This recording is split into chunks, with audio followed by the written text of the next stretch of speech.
région du Tafilalet, dans le sud-est marocain. Entre vallées et déserts, les oasis et leurs palmiers dattiers abritent une population d'agriculteurs qui vivent de leurs terres, de leurs récoltes et de l'élevage du bétail.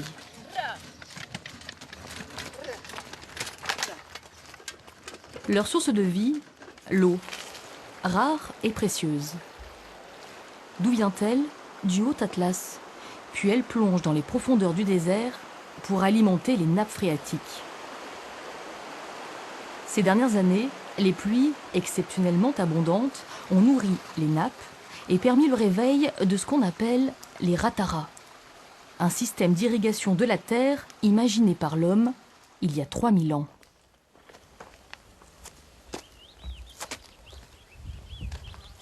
Nous avons pu descendre dans les profondeurs du désert, dans l'une des plus grandes et des plus anciennes rataras, creusées il y a des siècles par des hommes. Nous sommes dans la province de Tinrir.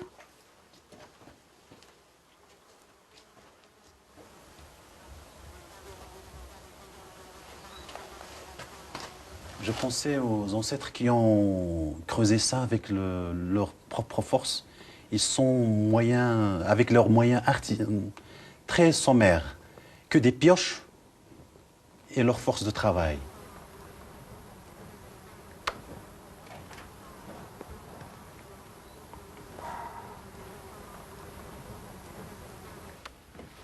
Autre atout non négligeable de la ratara, ces kilomètres de galeries souterraines drainantes permettent d'éviter l'évaporation de l'eau durant les grandes chaleurs.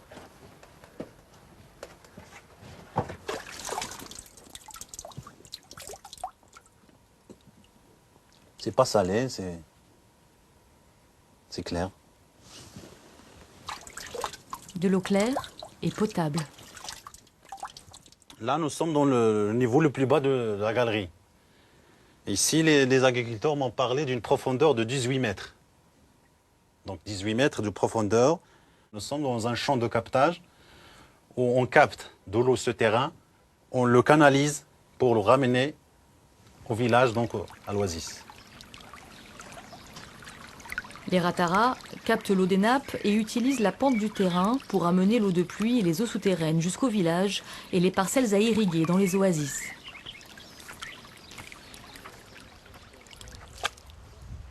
Une fois sortie à l'air libre, l'eau acheminée par la galerie souterraine est répartie, toujours par l'homme. Voici le cher de la ratara de Bouya. Sa technique de répartition et ses gestes qu'il répète quotidiennement sont toujours les mêmes depuis des siècles. Ce mode de répartition, appelé droit d'eau, se transmet d'une génération à l'autre.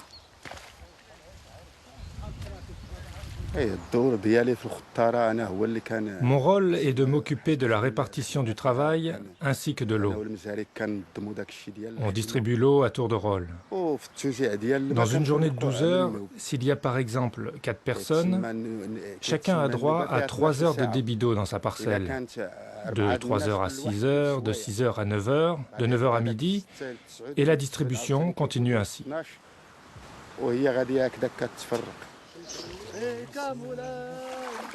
L'eau gratuite de la ratara est fondamentale pour assurer la vie dans les oasis. Dans la province de Jorf, au sud-est du Maroc, environ 3000 agriculteurs vivent de leurs terres. Pour avoir de l'eau, chacun doit participer au nettoyage du canal qui traverse les parcelles à irriguer. Cette eau est indispensable à la survie de leur famille.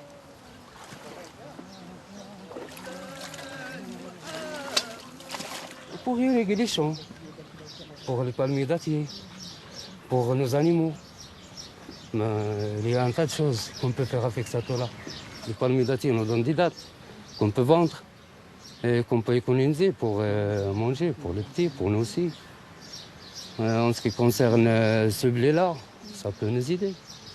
L'essentiel que les khatara doivent être vivantes pour toujours. Parce que sans eau, personne ne peut vivre. Et pourtant, ce fonctionnement ancestral, encore très présent aujourd'hui dans le sud-est marocain, est en train de disparaître. Car cette eau gratuite a un coût, celui de l'entretien de la ratara.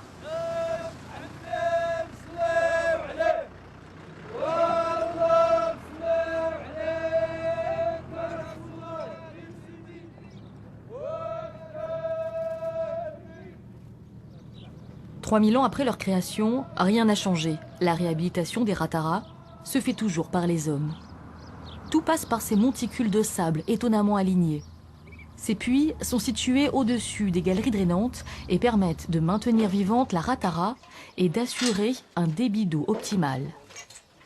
Commence alors un travail fastidieux, pénible et quelquefois dangereux, mais indispensable, qui sera fait par les hommes de la collectivité. Pour désensabler et entretenir une Ratara, il faut descendre.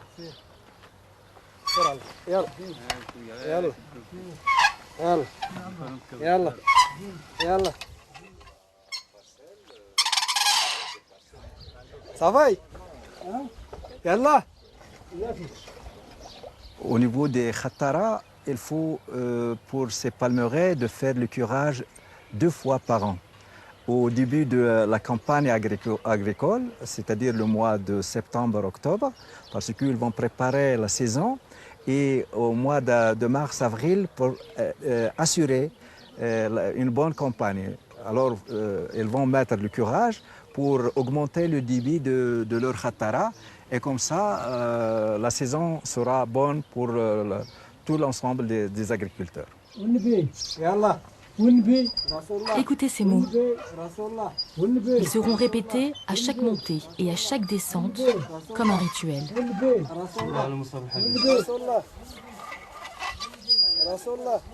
Il y a des mots qui se répètent afin de dire que je descends ou je monte. Alors n'essayez pas de jeter n'importe quoi, et aussi qu'il n'y a pas de problème. Continuez à me monter ou bien à me faire descendre.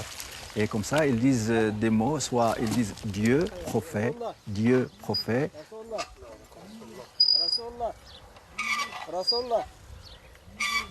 Pour beaucoup d'associations environnementales, ces Ratara ont un rôle fondamental dans le développement durable des zones désertiques, car elles y amènent de l'eau gratuite et sans mobiliser d'énergie. C'est grâce à ces khatara que la vie continue dans ces palmeraies. Et alors, on essaie de les garder. Ce n'est pas seulement pour un patrimoine, mais c'est les garder pour vivre. Nous, nous ne pouvons pas vivre sans khatara. Ils mobilisent assez d'eau pour irriguer, je pense, la moitié de tous ces palmeraies. Ici, dans ces palmeraies, ils irriguent 2000 hectares. 25 khatara irriguent 2000 hectares. Alors, vous aurez une idée de l'importance économique de ces khatara. Pourtant, sur 500 Ratara existantes dans cette région, 250 seulement sont toujours vivantes. La raison, le manque d'entretien. Le mode de fonctionnement de chaque Ratara est jugé beaucoup trop archaïque et trop contraignant par certains. Voilà pourquoi un autre système a été importé. La pompe à moteur. Une source d'eau individuelle, bruyante et payante pour les villageois. Très éloignée de la philosophie Ratara et qualifiée de catastrophe écologique par de nombreux experts.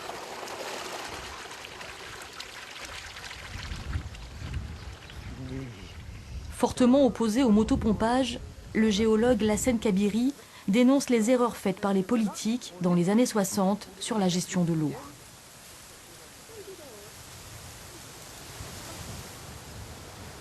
Au départ, les gens ils croyaient que s'il n'y a pas de l'eau en surface, on peut la trouver en profondeur. Donc chacun, il s'achète une motopompe, il creuse un puits. Qu'est-ce qu'il faut? Il faut avoir seulement de l'argent. Pas d'autorisation ni rien, tu creuses ton puits. Après, tu installes ta motopompe, tu achètes le gasoil et ça fonctionne. Au début, ça marche très bien, parce que la nappe est sursaturée. Donc il y a suffisamment d'eau. Donc on puisait, vous imaginez ici dans la Palmeraie, des centaines de motopompes qui fonctionnaient. Et après, qu'est-ce qui est arrivé? C'est l'épuisement total de la nappe. Il n'y a plus d'eau.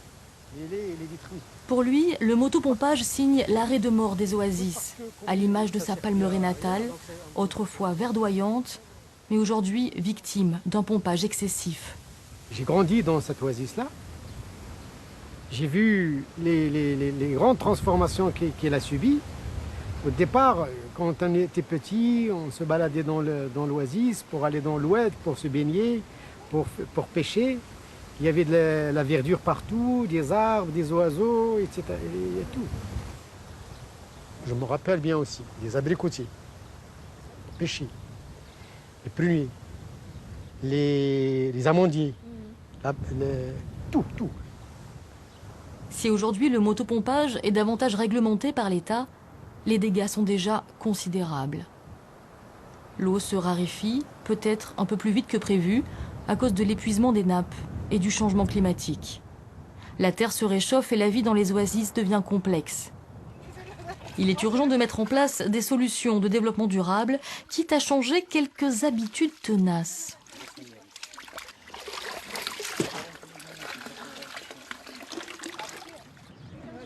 Dans ce village où la Kétara est vivante, l'eau claire et potable s'offre à la population. Ici, pour économiser l'eau et éviter la pollution des lessives, il est interdit de laver dans le canal. Alors comment font les femmes du village? Eh bien, depuis 3 ans, elles peuvent porter leur linge dans une laverie collective.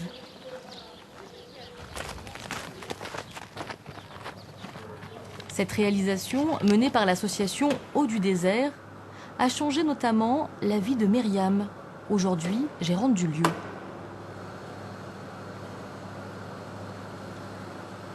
Pour la vie, on partir, il y a le khatala là-bas, il y a de l'eau, il coule, tout le monde il vient là-bas pour laver. On reste toute la journée, il y a le soleil, il y a le vent, il y a toute la journée, nous on lave les habits. Maintenant ça va, il y a les machines. Tu veux venir 10 minutes, déjà ils te laissent ton linge, ça y est. Et après tu y arrives, tu trouves le linge, c'est impeccable. Myriam a aujourd'hui un travail sans quitter son village. Et son salaire, nous a-t-elle confié, lui permettra d'envoyer sa fille à la ville pour qu'elle fasse des études. En observant le mode de vie des femmes du village, cette Française a réussi à insuffler un vent de modernité, toujours dans un souci d'économie de l'eau. L'eau étant devenue rare pour des raisons climatiques, pour des raisons de surpopulation, pour des raisons d'exode, parce qu'il n'y a plus d'hommes non plus pour entretenir les khatala. Au départ, vous aviez ça sur la khatala d'eau. Et puis l'année d'après, vous aviez ça, l'année d'après, vous aviez ça. Et je les ai vus laver sur des trucs comme ça d'eau. Vous voyez, il y avait un débit, une hauteur d'eau comme ça, et elles arrivaient à laver leur linge là-dedans. On a fait des relevés, des analyses d'eau. Et il se trouve que l'eau qu'ils utilisent pour l'irrigation après tous ces lavages, elle n'est même pas potabilisable. Vous voyez? Après 3 ans d'existence, la laverie enregistre seulement 200 lavages par mois, alors que le village compte 290 familles. Pas facile de se détacher des traditions. La grand-mère qui dit moi j'ai lavé toute ma vie à la Séguia, pourquoi toi tu vas aller me laver avec des machines, tu vas continuer comme moi? Voilà, il y a tout ça. Ensuite, il y a les hommes qui se disent si elles passent leur temps à rien faire, si elles ne lavent plus, c'est du temps à rien faire, qu'est-ce qu'elles vont faire?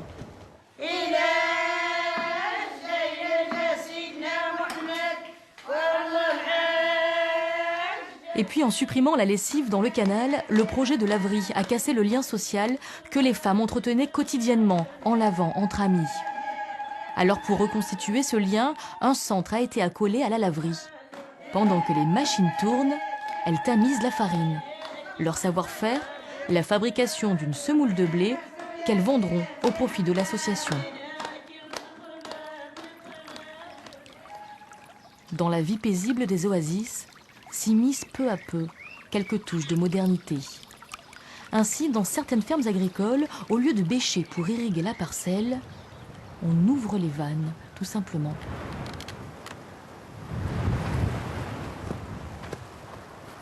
Pour s'adapter au changement climatique et économiser l'eau, l'État encourage l'implantation du goutte à goutte, comme ici, dans la ferme des frères Alioui.